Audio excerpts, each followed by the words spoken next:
Girl Scout. I didn't enjoy Girl Scout camp today. I'm not looking forward to it tomorrow because it's going to be really fun. All right, sorry everybody, we are good. Thank you for your patience. But I think the board would like to, they won't, nothing really to make headway on our number one. The board would also propose that they would drop 2 and they would drop 3D if the association would be willing to go with 3A, 3B, and 3C. And then when we look at the association's letter, what we would like to try to do is go ahead and move the extra duty. I think you had indicated that your desire was for your letter D to raise that extra duty rate to $15. So the board would move forward with that as proposed. Letter E, the amend item G under supplementals, that's the QPA versus the BLT piece. $1,000 divided between the BLT, just like it is, the language is written to be divided between the QPA. They would approve that. They would move forward with that. And then on the defined benefit piece, the only thing we need to do on the HSA piece is just double check with Bucati and make sure that there's not some legal issue, some policy issue why we couldn't, you know, if the plan was a $400 plan, that leaves $50 that historically would go to dental, vision, those kinds of things. I don't know why we couldn't put that 50 into the HSA. I just need to meet with Bucati or talk to them and make sure that that piece of it would be above board. We don't want to do something that's going to get us in legal hot water. But I think if that is an acceptable practice for us to do, then I think we could recommend that would be something that we would move forward with.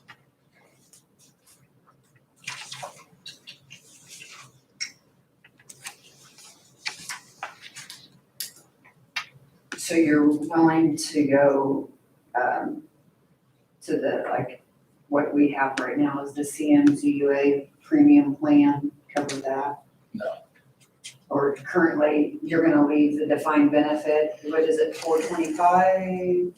The defined benefit right now is $5,400 a year, $450 a month. So it would be, at this point in time, until we can see what Blue Cross and Blue Shield is going to come back with, it really doesn't make sense for us to talk about that at this point until we know what that premium, the plans are going to be. But the piece of that, your item 1 there, Angie, that deals with the difference that has historically gone to a vision or a dental or whatever, as long as we can legally do that. I don't know that there isn't a reason why we can't. We just want to get that in writing, probably from Bucati. As long as that's the case, whether you're using it for HSA or you're using it for vision or dental, I don't know that it makes a lot of difference. So I think we could proceed with that. We just need to make sure that we're able to do that. And I would check with Bucati to make sure that that's the case.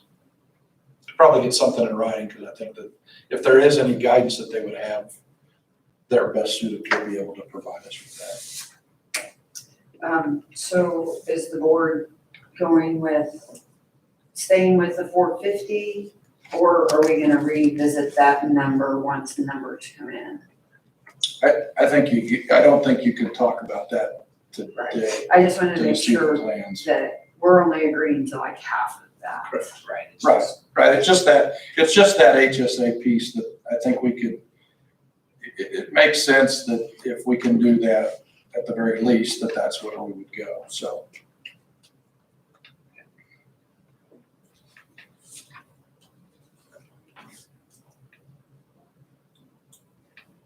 And those are the items you're willing to visit today? I don't, until we No, can.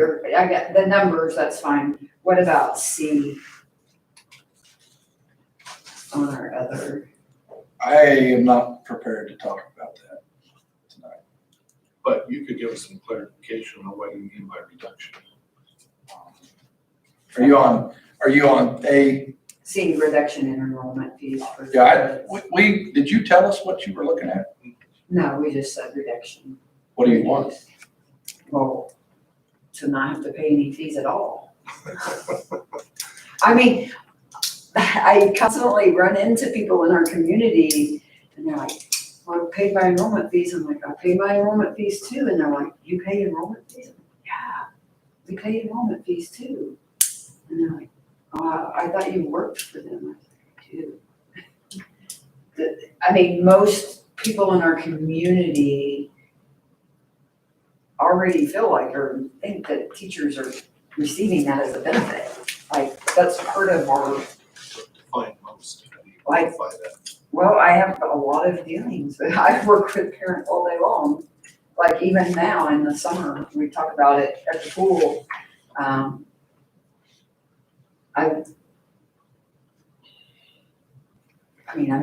I run 4-H and a lot of the parents that, Well, our kids. When you say most. Well, that's a I pretty huge see a number. lot, but granted, it's not like 1,500, Yeah. like all 1,500 kids, but there's a significant amount of our community that feels like that's something that teachers deserve as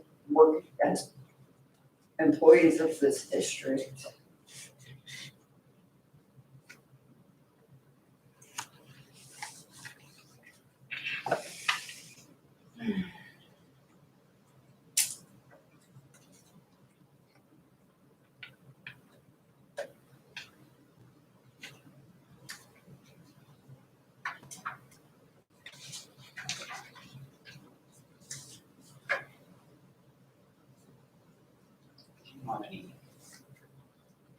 How many teachers have kids in the district? I counted, at the high school alone, there are 38 kids amongst our staff There's miscounted. There's 68 kids at the elementary school. for teachers, That are children. and I'm not sure at the middle school quite.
What about item C under compensation? I mean, we're progressing forward. Another district is giving a lump sum payment, 8% of base. Who is that? Leavenworth is up there. McLeod, their board just voted. There's an article in the paper. McLeod is offering a bonus or stipend or retention pay for teachers and the work that's because of COVID. I feel like You know, how much? McLeod didn't say exactly what theirs was. They didn't publish that. You know, if that is just for teachers or for all staff? McLeod stated all staff was going to receive something for the additional work because of COVID. I feel like, Are they, I guess my other question is, are they paying that out of the ESSER two pot? Or are they paying that out of general fund, supplemental general, I think schools are, most cash of them, that reserves. doesn't get into they do specifics. They're not finding the money where they can specify find it. where that money is coming from. That's a key piece is where they're drawing that cash out of. They're drawing it out of contingency reserve or cash carryover, some other form. I don't know that they can, I think there's some challenges associated with ESSER two funds being used for that, so. I would venture to say, because I've been watching board docs, there's been a lot of resignations over the last, quite a few resignations. I would say at the high school where we added actually one teacher with the new guy that is doing the Jessica Johnson and half-time social studies, but we've lost a few teachers at each building Elementary school. with additional workloads. What COVID provided for us. So, I feel like your staff, not just teachers, this entire district has stepped up across the board, better than any district around us. As far as meeting the needs and coming up with solutions and trying to come up with ways to continue to keep our kids involved in school through last spring and even through the fall. Whatever was asked, we had bus drivers and people handing out food last year through the summer. And we've had teachers, I call it the Dr. Seuss nightmare. My Dr. Seuss nightmare and a lot of teachers at the middle school and the high school was we Zoomed and we Loomed and we had kids here, there, and everywhere, every day, every hour. It's a tough year, not just for us, for bus drivers, for staff, the kitchen staff that's standing out every Wednesday, every day at 11 o'clock handing out meals when we were remote. There are a lot of additional responsibilities put on staff. At the elementary school, we had admin cleaning bathrooms and stuff because custodians trying to keep up with the requirements that Douglas County put on. Yeah. I feel like our school logo was one team. Everything focused around one team, and we were able to come together as that team. And if we wouldn't have, it would have looked a whole lot different. And there's just something to be said for that.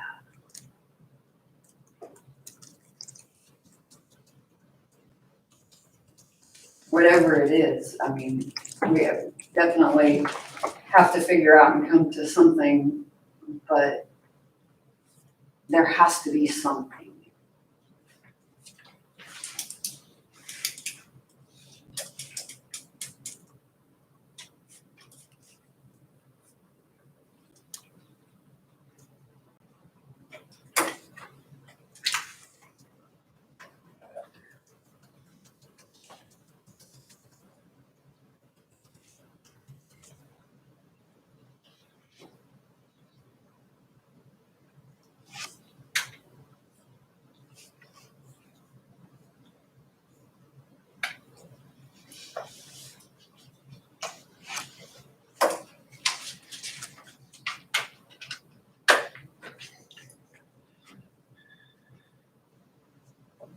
I think the board desires to try to do the very best that they can. I think that they're stating about what's fiscally responsible to enhance salaries of staff in general. I think they desire that. I don't disagree. I know that there's been a ton of hours and a ton of hard work that's gone into surviving the pandemic year, and that goes back to March even of last year and all the things that went with that. But there's also the that there is simply going to be a limit to the capacity of the board to be able to fiscally and responsibly go and do all the things that need to be done, whether that's base increases, movement, health insurance, stipend for COVID, and all the financial things on top of that.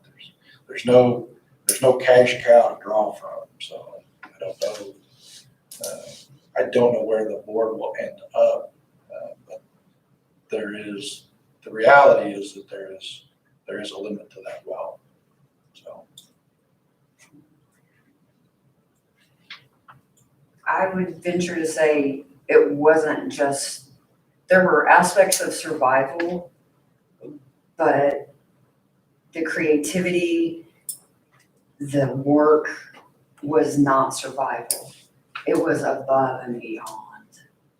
Like, we got creative and we got kids involved and interacting in ways that nobody else could do. A lot of the schools around us just did not measure up in the same way. Yeah, there were lots of days that we were worn out and it felt like we were surviving, but it was much farther above and beyond what we were able to put together for our kids, and the work that was done across the board, I feel like. So that's just, I go back, we have across the district PBIS, right? What is the purpose of that? What is it? Do you guys know what we do with that? Encourage positive behavior. We encourage positive behavior and not just verbally, right? We're trying to incentivize like positive behavior across the board. Are we creating incentives for kids to do what they're supposed to do? Or is it sometimes those extra things, not just getting by, but we want to reward those kids that are putting more into it than sometimes what we're asking them to do. So on one side, I'm supposed to be encouraging kids with this positive behavior and giving them incentives, but then sometimes it's like, am I setting them up for failure as adults? Because when I go above and beyond, there is no incentive, right? What's the incentive?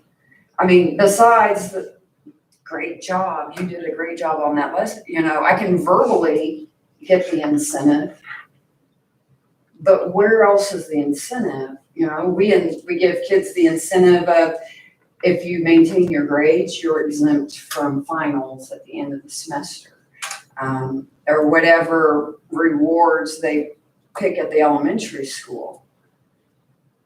We have a staff that has not just done their jobs. What's the incentive that we all came together to create this team and we pushed beyond the everyday norm? How can I continue to be positive or incentivize with my own students in my classroom when it's like, but as an adult, you don't get incentives for doing those same types of behaviors? Does that make sense? Still comes down to financial It does. responsibility. There is. And I don't think there's anybody on the board that touts what you just said. Right. But The there's, effort that was put into it, I know, not to mention everybody else that was involved. I would go out, venture to say too, especially at the elementary school, a lot of teachers put their own money into those incentive programs with PBIS. There's teachers at the high school that provide incentives. This year, It's at elementary school, we talked about that, and you spent more this year out of our own Yeah. pocket than you, but I mean, it's just kind of a viewpoint of, we understand budgets. I mean, somehow we all have to live within a budget or we don't do very well. I try to teach kids how to create budgets, to go to college and have a budget and be able to not be swimming in debt when they get out. But sometimes we have to look at that budget as a whole and see what else, what can we do? What can we do? That's kind of. Yeah, I would say we, as an organization, we understand that the best investment you guys can make is in the wonderful teachers who are already here. And like, we know there's only a limited source of funding, but keeping quality teachers, keeping the same coworkers who've been through this with us, investing literally in having those people feel valued and know that they can work in a place that values them too is important to us as an organization. We think it's the best way to invest because we know that having quality teachers and having strong staff helps kids. We know that that provides them the best place, the best education. And so our leading goal this year has been to use the association to help create a better environment for teaching, because that's going to be a better environment for learning, and learning how do we get that great environment where teachers want to work here, they want to stay here, they want to invest their own kids, their own time, their own money into this wonderful community. Well, that's a pretty obvious one if we can do it. I think I would just add that kind of on repeat over the past 15 months or something, anyone who's worked in a school building has been asked to dig deeper all the time, right? And we're kind of running on empty, but that's okay, because that's what we all do. And it's not just teachers, it's everyone who's involved with running and operating schools. And one thing I found since coming to this district is that there's almost like an unending well of will to keep rising to that challenge, and that challenge has been bigger than it's ever been before. It seems to me that this is a really powerful opportunity for the board to say, we watched you do that. We saw you dig deep when it seemed like there was nothing left, and we saw you find something to give our kids every time they needed it. So we're gonna dig deep this time, and we're gonna find something for you to respond to that effort. I think that is a retention move that could be powerfully impactful for the employees in this district.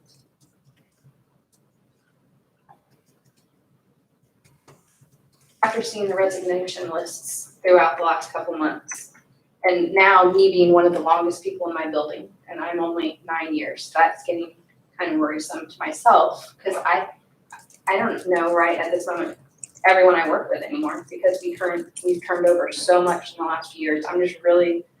We just want to keep our building, keep our staff, keep those relationships that we've been building together also. And I just know this year is going to be a make or break year for a lot of teachers.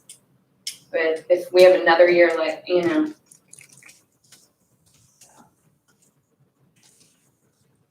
All right, I'll go back through real quick just to say, so we're gonna kind of hold off A, B, C on our compensation for teachers, raise the extra duty rates to 15. And then we're going to change BLTs on item E or the QPA to BLTs on item E for that language. Defined benefit for health insurance, you're saying we're gonna come back to the overall dollar amount, but we're gonna make sure legally that we can use the excess money for health or provision, dental, or HSA. If you're in that HSA plan. If you're in the HSA plan. And we're not going to make any decisions on C, on the reduction in enrollment fees at this time. On your side, number one, be the same as our number 1A, we're gonna come back to salary, drop liquidated damages. Number 2, We are looking at agreeing to A. Is that what you said? Which ones were you drop on? A, B, C, D, Board will drop 3D. 3D? And then with an agreement for A, B, and C from us? Okay. All right, can we just kind of break and talk about it for just a minute?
But she can usually from like 1 in 25 yards.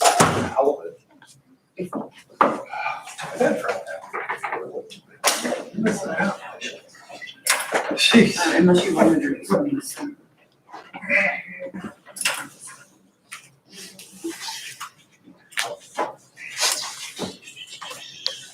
All right, I think we agreed that we can agree to the things that you guys have asked for today. That we've kind of gone through with the understanding that we're gonna come back, talk about compensation, and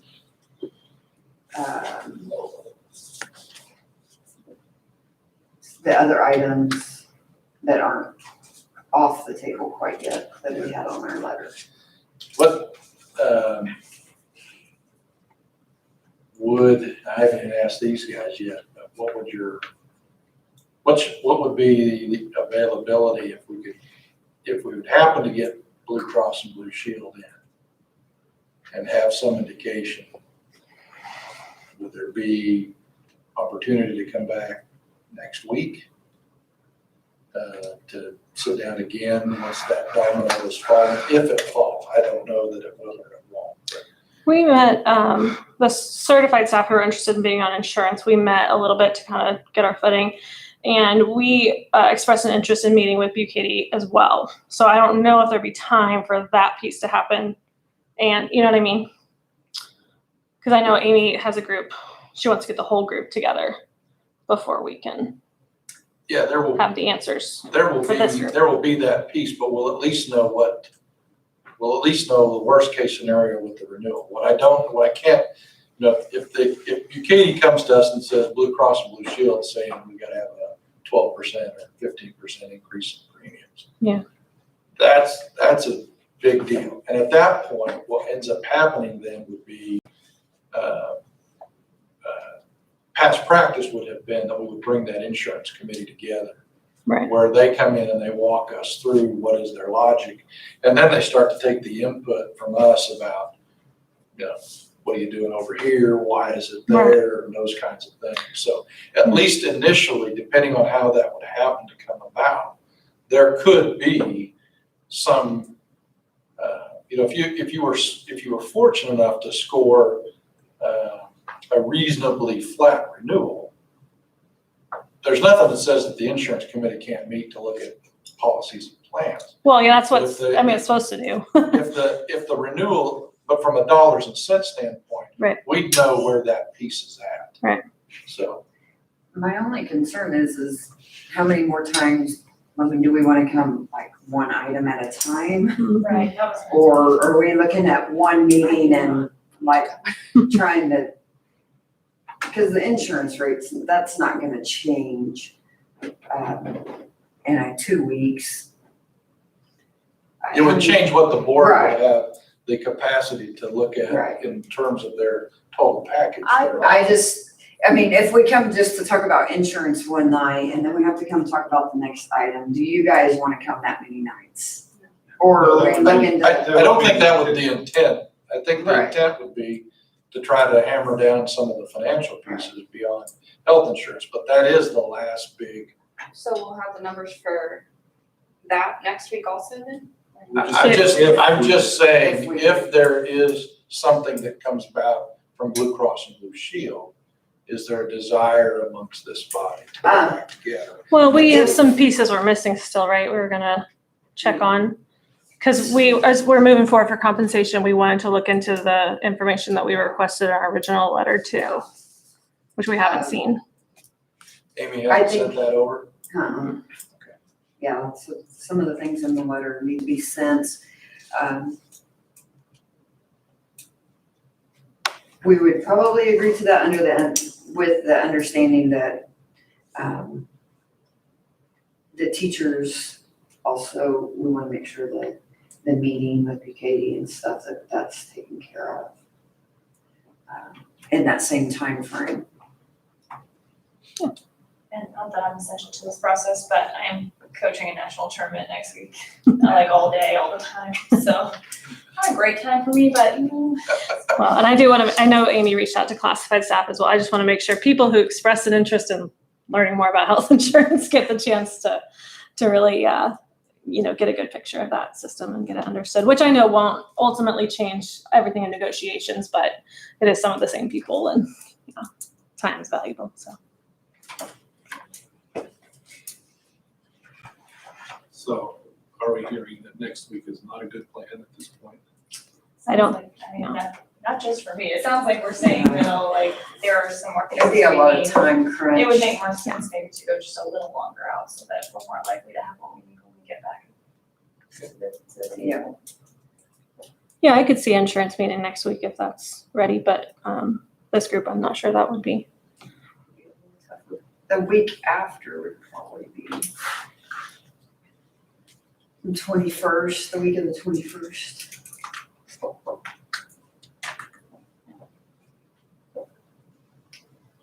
We'll be walking in tonight, maybe Yeah. we'll reach out in the next few days or so. It's been warm. As soon as we have something from them, we'll communicate that out. That way we at least know that it is in our hand, so that we can at least put that piece of it to rest. So. I wish that it was already here. It seemed like previously we've already had this stuff. We don't yet. I don't know what that means. So. It's kind of scary. Ominous, yeah. Thanks. Okay. All right. I guess we'll wait for some pieces of information. Okay. Keep moving. Well, we got part of it. Take another step the next time. Where are you coaching at? Where, do you mean location wise? Yeah. I was like, Eudora here. Well, we're remote right now. Usually we are somewhere else in the country, but we can't now. So I'll be at Topeka High some months at a time. I'm coaching a team that's made up of some of our kids, some of kids from other schools. Some of them can come in person, some of them can't. It's really messy, but it's a good time. Where would it have been? Did they have a set place for? Because this is the second summer in a row. Last year it was supposed to be in Albuquerque. They hadn't planned this one yet. And so they'll probably start their cycle over. It's been in Birmingham. We've gone to Dallas a couple times in recent years, Fort Lauderdale. That one was so expensive, but very fun. How many kids do we have from Eudora computer One. Oh. In our brand new program. program? Yeah. Making me look bad. No, it's a big deal. Going to nationals, I mean, that's good. That's some pretty, it's a pretty good talent, pretty good competition there, so good company to be in. Yeah. We've got all the kids in there. Kansas is very strong in debate forensics. I don't know if you know that, but it's